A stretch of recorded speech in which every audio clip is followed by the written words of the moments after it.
BPF राजखान्थि दोलोनि CWC दिनै बिजिनियाव जादोंमोन मानाव गेदेर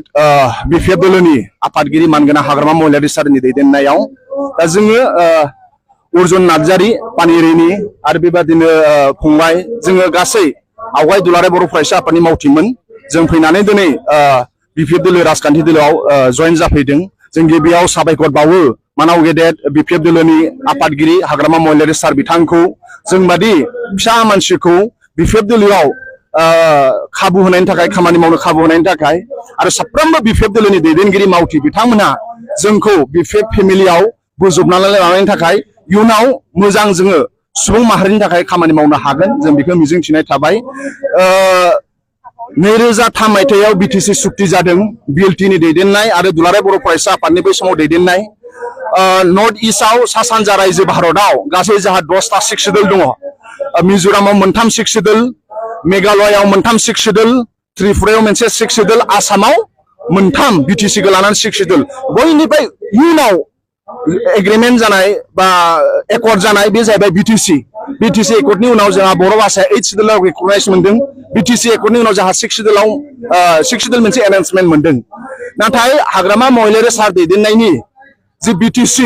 बयनिफ्राय इयुनाव 2003 मायथाइयावसो एग्रीमेंट जादों अब्लाबो बिराद फास्ट बे मोनसे डेभलपमेन्ट जादों गोदोहाय जोंनि लाइमोनफ्रा फरायनो थाखाय इउनिभार्सिटि गोजौ सोलोंथाइ लानो थाखाय इउनिभार्सिटि गैयामोन लवार आसामाव BTC एकर्डनि उनावसो 2003 मायथाइनि उनावसो बड'लेण्ड इउनिभार्सिटि मोनदों जायनाखि जोङो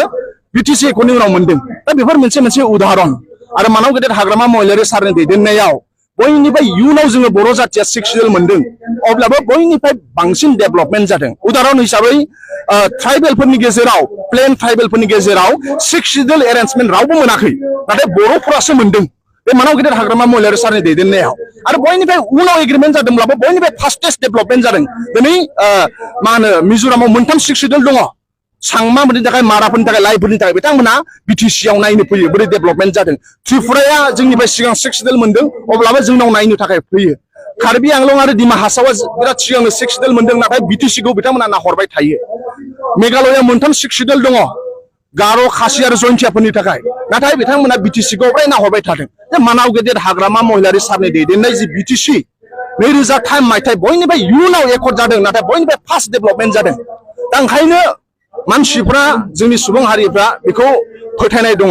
फिन आरोबाव रायजो राजानि मददजों फैबाय थानाय बिसायख'थिफोराव हाग्रामा महिलारि सारानो देरहाफिननानै रायजो राजानि अननायाव इसोरनि अननायाव आरो जेरैबायदि फार्स्ट मोनसे डेभलपमेन्टआव थांबाय थादोंमोन एडुकेशन सेक्टराव होन टुरिज्म सेक्टराव होन साख्रि बाख्रि होनायनि खोथायाव होन बा राव हारिमु थुनलाइ बा BTC ओनसोलाव जाय जों गुबुन गुबुन हारिफोरा बिदा फंबाय हिसाबै मिलायनानै थानाय जि मोनसे अनलायनाय सोमोन्दो जे मोनसे डेभलपमेन्ट आरो आसामनि गुबुन गुबुन हारिफोरा बा नर्थ इस्टनि गुबुन गुबुन हारिफोरा बा भारतनि गुबुन गुबुन खनलाफोरा BTC एकर्डनि उनावनो बर' हारिखौ सिनायथि मोनसे मोनदों ओंखायनो बे डेभलपमेन्टआ फैफिनगोन होनना जों सानो आरो मानाव गेदेर हाग्रामा महिलारि सार बिथाङा जों बादि फिसा मानसिखौ अर्जुन जा जों जा जाय जोंनि फंबाय जोङो ज'नो दिनै फैबाय जोंखौ खाबु होनायनि थाखाय मानाव गेदेर हाग्रामा महिलारि सारनिसिम साबायखर बावबाय आरो साफ्रोमबो BPF नि दैदेनगिरि जाय बिथांमोनहा दुखु सुखु समावबो बे पार्टिखौ दैदेनबोबाय रायजो राजाजों थाबाय बिथांमोनाबो जोंखौ बोजबनानै लागोन आरो जों ज' आखाइजों आखाइ हमलायनानै जों खामानि मावनानै बे ओनसोलनि जाय दिनै BA पास MA पास साख्रि बाख्रि मोनाखै बिथांमोननि थाखाय प्रब्लेमखौ जों सलुसन खालामना होनो हागोन जाय फोरोंगिरि जोंखौ फोरोंबाय 15-20 बोसोर मास्टार मावनानै भेन्सार स्कुलाव मावगासिनो बैफोर जेंनाया जोबगोन बेखौ जों सानो जोंनि राव हारिमु थुनलाइ बा गुबुन गुबुन हारिफोरजों बिदा फंबाय जे हाजार बोसोर जों बाव बिदा फंबाय हिसाबै रायजो जानो नांगोन बेफोर अनलायनाया मानाव गेदेर हाग्रामा महिलारि सार दैदेननायावनो जादोंमोन आरो फिन खनसेबाव बे फैफिनगोन बे आबहावाया फैफिनगोन अनलायनाय मोनसे आबहावाया फैफिनगोन डेभलपमेन्टनि खामानि मावनाय मोनसे आबहावाया फैफिनगोन सेंग्रा सिख्लानि जेंनाखौ साननाय दैदेनगिरिया बे फैफिनगोन आरो जोंनि फोरोंगिरिफोरनि दुखु सुखुखौ बुजिनो हानाय मानाव गेदेर हाग्रामा महिलारि सारा फैफिनगोन बेखौ जों मिजिंथिनाय थाबाय इसोराल' जोंखौ अनथों समाजनि खामानि मावनो हाथों गोरिब दुखियानि खामानि मावनो हाथों सेंग्रा सिख्ला लाइमोनफोरनि खामानि मावनो हाथों गुबुन गुबुन हारि माहारिनि जे हिउमेन बिंनि मोजां जे इसोरा जोंखौ बुंलांनाय महात्मा गान्धीया जोंखौ जे बुंलांनाय बेखौ जोङो जाहाथे मावनो हाथों बेखौनो जों मिजिंथिनाय थाबाय साफ्रोमनिसिम साबायखर बावबाय BPF दोलोनि दैदेनगिरि बिथांमोननिसिम साबायखर बावबाय गोजोन्थों।